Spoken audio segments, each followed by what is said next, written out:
Welcome to Sonny's, the car wash factory. I'm Bob Fox. One question we hear a lot is, when is the right time to turn your mitters on and off? While it may seem like it wouldn't matter much, it really does. If you turn your mitter on too early or leave it on too long after a car's passed, the weight of the cloth can cause it to gain momentum, which could lead to possible damage.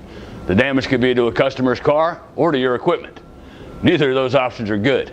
If the cloth's allowed to swing, the weight and motion of it will wear out the parts on the mitter prematurely and could even break the drive arm.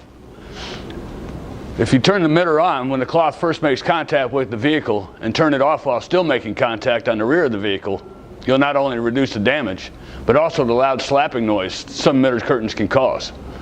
We also recommend adding Permacolor cloth on the exit end of the baskets.